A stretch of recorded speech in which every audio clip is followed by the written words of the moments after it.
it's Sandra. Thanks for joining me tonight in my garden.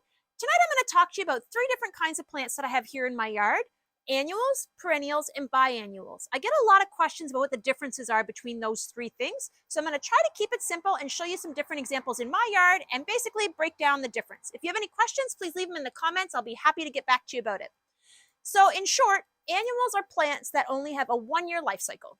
They flower, hopefully they're flowering plants. Some of them are like coleus, some dusty miller, things like that aren't flowering, but most annuals are flowering. They have a 1-year life cycle. They look beautiful all season long. They do the same thing all year long, and then they're done. Once the frost comes, they're done for the year. Doesn't really matter what you do. They're just going to live once as long as you keep them outside. So right here in front in this garden, I have my begonias, and I also have some ornamental kale and cabbage. These are annuals. They're going to look beautiful all year. So that's the bonus of annuals, is they flower all summer long, look gorgeous. As long as I keep these watered and give them some fertilizer, they're going to look beautiful just like this all year long. The next thing I'm going to talk to you about is perennials, because that's a really popular item, partly because they come back year after year and have a many-year life cycle. So perennials need to be grown according to the zone you live in. We in southwestern Ontario are between a zone 5 and 6, somewhere in there.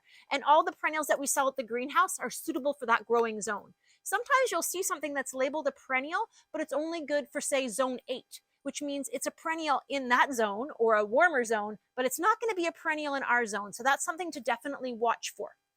Like I said, pretty much any garden center in the area is only going to have perennials that are good for the zone that it's located in, which just makes sense. They want people to be successful gardeners.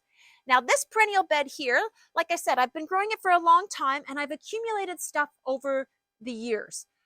Part of the reason I do that is because sometimes you see a spot that something is missing or what have you, but I've also tried to go to the garden center throughout the season so that I get things that are flowering at different times, because perennials, even though they come back year after year, only flower for a short period of time, usually 2 to 4 weeks at most. Most perennials aren't going to flower more than that in a given season. Some things, if you deadhead them, will give you a second set of blooms, but usually a perennial is really only going to flower for 2 to 4 weeks, depending on what it is, okay? For example, this poppy right here, I'm going to walk in here to my poppy. It was a beautiful plant. It's looking pretty crummy right now. Poppies are a very early flowering plant. They're one of the first plants in this bed to show growth. They get beautiful green leaves, and then they have these beautiful prolific flowers on them. Usually, these ones are bright orange. There's a few different colors of poppies, but this is a bright orange poppy. It's quite an established plant, grows quite large every year, gives me tons of blooms early in the season. But once that's done, it starts to die off. So because of that, I've planted next to it a black-eyed Susan, which is a much later plant to grow and flower. So when this was starting to flower, this really was just like little wee shoots coming out of the garden. There was hardly anything there. But that means when this starts to die off, this is going to come in its place. So it's kind of complementing each other. That's how I've planned my perennial beds. That's also why you see the edge of my garden has a lot of annuals in it.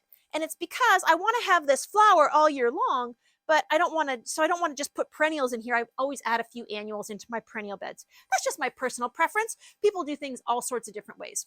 I'm going to show you one other spot in my garden where I've kind of done that complementary planting.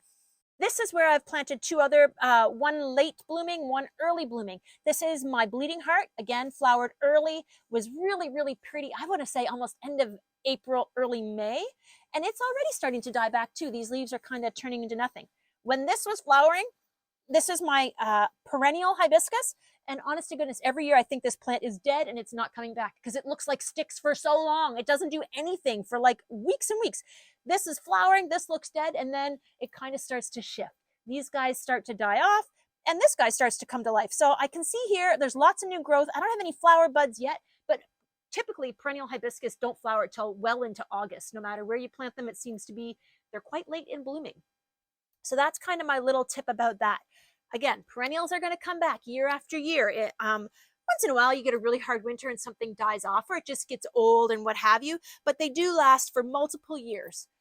The third kind of plant I want to talk to you about are biannuals. And what biannuals are is they grow the first year from a seed, and they produce a nice big plant, and they grow the root structure.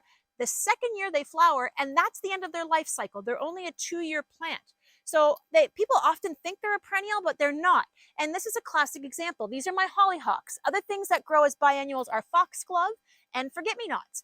And they often are in a naturalized area like this. A lot of people tell me that their grandmother had them on the side of her shed or beside the barn or maybe in a, like kind of a meadowy area. And the whole point is these guys, every year you can see they're starting to drop their flowers on the grass, and they're going to plant seeds essentially. Next year, they're going to grow a green plant, and the second year, they're going to flower for me. It appears like they're perennials because they keep coming up here year after year, but they're actually not. And I found this out kind of the hard way because I planted this thinking it was a perennial over in my more organized flower bed.